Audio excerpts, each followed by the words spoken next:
আমি বিএনপিতে যোগদান দিতে খুবই গর্বিত। এই দলটার ইতিহাসটা হলো গণতন্ত্রের ইতিহাস। দুইবার তারা গণতন্ত্রকে রক্ষা করেছে ফ্যাসিবাদী আওয়ামী লীগের থেকে। একবার শেখ মুজিবের গণতন্ত্র ধ্বংস, আর শহীদ প্রেসিডেন্ট জিয়া রহমান ওটাকে রক্ষা করলেন। আর ২ নম্বর শেখ হাসিনার জেনারেল এরশাদের গণতন্ত্র ধ্বংস, এবং আমাদের বেগম খালেদা জিয়া, তিনি এখন অনেক অসুস্থ, সবাই দোয়া করবেন ওনার জন্য, উনি আবার এটা রক্ষা করলেন। এটা একটা ঐতিহাসিক ভূমিকা। একটা দল ২ বার বহুদলীয় গণতন্ত্র রক্ষা করেছে। আমি ইতিহাসে এরকম কোন উদাহরণ অন্য কোন দেশে দেখি না।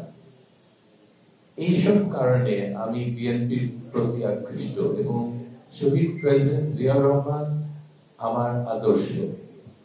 উনি ওনার সাহস, ওনার ব্যক্তিগত, ওনার চরিত্র, ওনার সততা, এগুলো এখন মানে সবাই এখনো গল্প করে এটা নিয়ে। এত বছর পর মানে মানুষটি কি কোয়ালিটি ছিল যে এত বছর পর গ্রামের লোক ওনার কথা বলে যে এরকম মানুষ আর বাংলাদেশে জন্মাবে না। হয়তো জন্মাবে না আরো ১০০০ বছর, আমি জানি না। কিন্তু আমরা মনে করি যে বিএনপি এখন যে নেতৃত্বে আছে এবং যারা আছে বিএনপি সিনিয়র নেতারা আমাদের দেশের নতুন প্রজন্মকে তাদের সব স্বপ্ন পূরণ করতে পারবে। তাদের যে ভিশন দেশের জন্য, এটা আগের ভিশন না। অনেক অনেক কিছু বদলে গেছে। আমাদের অ্যাক্টিং চেয়ারম্যান, রাইট, ভারপ্রাপ্ত চেয়ারম্যান তারেক রহমান সাহেব, ওনার যে রক্ত এটা কোন কোয়ালিটির আপনারা চিন্তা করেন।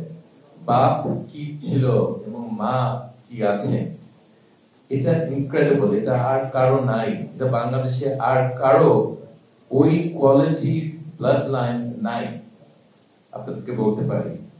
এবং আমরা সবাই ওনাকে সাহায্য করব একটা নতুন বাংলাদেশ গড়ে তুলতে। এবং আমার ধারণা উনি বিদেশে আছেন, এটা একদিক থেকে দুঃখজনক, আমাদের দেশের মানুষের কাছে নাই। আরেক দিক থেকে আমি এটাতে খুশি যে উনি বিদেশের সব কোয়ালিটি, সব প্রশাসনিক সব জিনিসগুলি উনি দেখছেন, শিখছেন, এবং সেইগুলি বাংলাদেশে উনি আনবেন, আমি এটা আশা করি। তো আমি মনে করি ওনার ইংল্যান্ডে থাকারও দেশের মানুষের জন্য একটা লাভজনক জিনিস। উনি অনেক কিছু নিয়ে আসবেন এই দেশে যেটা আগে ছিল না, এবং এই দেশটাকে উন্নত করতে এশিয়ার মধ্যে, মহাদেশের মধ্যে, এটা প্রথম ৩ দেশের মধ্যে আনতে অসম্ভব কিছু না। আপনারা ভাবছেন আমি কি রূপকথার মতো বলছি, এটা পরে দেখবেন। কিন্তু আমি ৩৫টা দেশে কাজ করেছি প্রায় ৪০ বছর। আপনাদেরকে বলতে পারি আমাদের দেশের মানুষের কোয়ালিটি এটা হলো টপ ক্লাস, এবং এই মানুষগুলিকে দিয়ে একটা টপ ক্লাস দেশ, প্রথম সারির দেশ তৈরি করা যাবে ইনশাল্লাহ।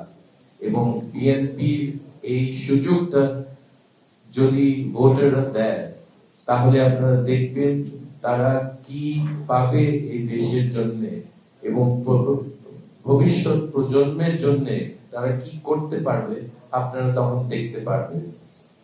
আমি আশা করি আমার এলাকায় বাহুবল, নবীগঞ্জ বাহুবল, সেখানে আমার কাজ করার একটা সুবিধা হবে। এবং যদি ওনারা মনে করেন জাতীয় কোনো জায়গায় আমাকে কাজ করতে সুযোগ দেওয়া হবে, আমি চাই দেশের জন্য কাজ করতে। আমি খুব ভালো চাকরি ছেড়ে, আপনারা জানেন IMF এর চাকরি লাভজনক, লোভজনক একটা চাকরি, কিন্তু সেই চাকরি ছেড়ে আমি আসছি দেশের জন্য, দেশের মানুষের জন্য কাজ করার জন্য। এটা ছিল আমার বাবার স্বপ্ন, আমি আশা করি সেটা পূরণ করতে পারবো। আমাকে অনেক ধন্যবাদ সময় দেওয়ার জন্য। আমি এখন মহাসচিবকে বলবো ফর্মালি জয়েন করেন। আমি বিএনপি ফর্মালি জয়েন করলাম সদস্য হিসেবে।